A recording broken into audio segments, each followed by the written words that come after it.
company dedicated to enhancing leaders' ability to harness and optimize trust as a strategic business asset.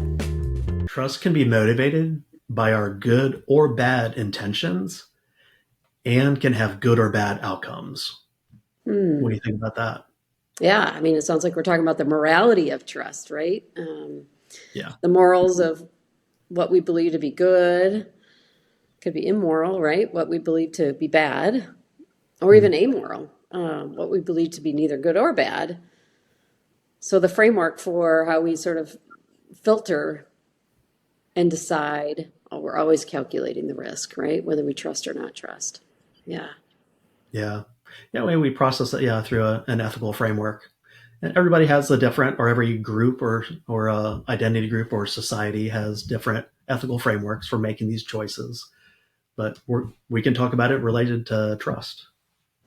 Yeah, so it makes me wonder, out of curiosity, from your perspective, what sort of style or leader is going to be someone who errs more on the side of over trusting? And then maybe a second question what type would be on under trusting?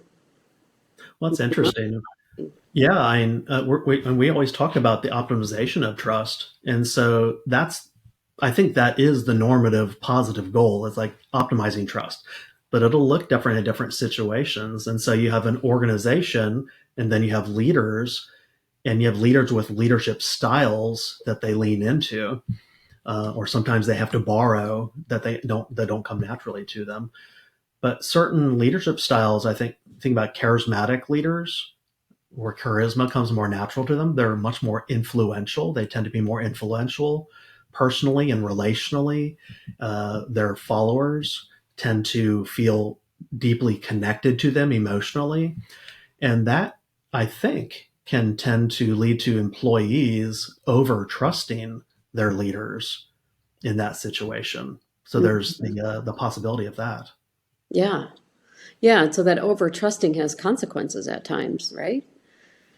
What consequences do we tend to see with an over trusting leader? Yeah. So when they're like lemmings going over a cliff, right? The leader is leading and they are following, and without question, without critique, or maybe it's an environment where it's both hierarchical and charismatic. And so the structure of the organization and the norms of expectations are you don't question the leader. We follow the leader. That can lead to pretty quickly devastation because there wasn't critique, there wasn't transparency.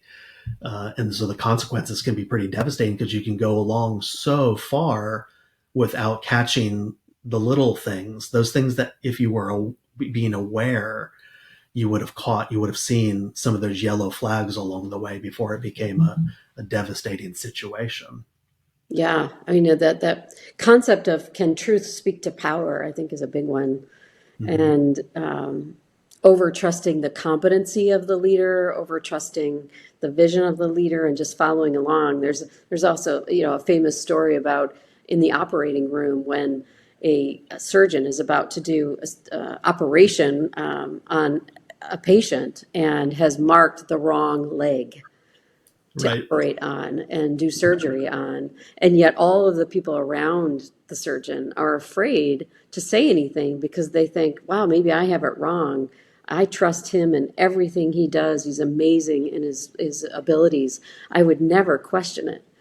But in fact, it was true. He made a mistake and ended up operating on the wrong leg. Whereas, right, if you create an environment where truth can speak to power, or there's not this over trusting of one individual's competency, you can avoid mistakes like that. Yeah, the king has no clothes. So we need to notice that. And it's loving and it's caring to the mission of the organization when we do speak to power.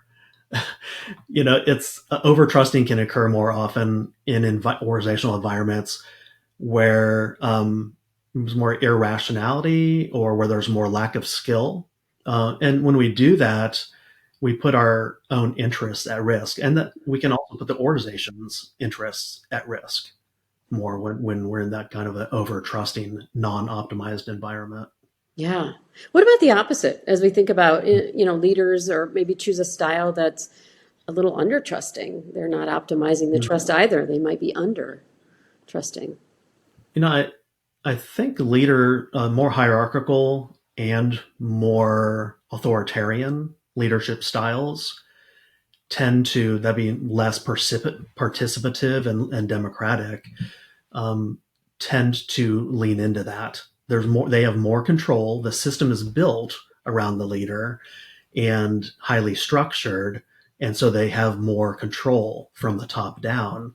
And there's value in control. It's not a dirty word. Control is useful in an organization, but there is a unique, interesting relationship between control and trust. Mm. When there's so much control, is there a need for trust? Well, maybe there is, but it's not recognized as such because there's so much control, or the perception of control at least. And so when perception of control and actual control don't align, that's also a problem. And Yeah, so, trust expectations differ definitely mhm. across organizational cultures. I think that's how I hear it coming up is what is the culture here? How do people operate and looking? So I'm imagining if a leader, as you described, one more hierarchical, if they've got a group of followers or a group within that organization that's how they like to operate as well. There's a lot of continuity. There's potential for great outcomes. Retention is high, productivity is high, and yet if you've got a mixed audience with a more hierarchical leader, an audience that's craving more trust and more collaboration, you've got some discord in your culture. That's a great point. I think that leads to cultural discontinuity in an organization. And so that in different cultures, you might think about Japanese culture, where it's very different than the American work culture. That's one that we look at all the time, and so there could be a lot of deference to the hierarchical leader and highly structured and organized, whereas there's more of a participative model in a lot of U.S. organizations that is more culturally appropriate. And so if you have the expectations being met by the leadership style and the organizational structure, then there will be trust that is, but there's a lot of trust potential there with the employees, between employees and leaders.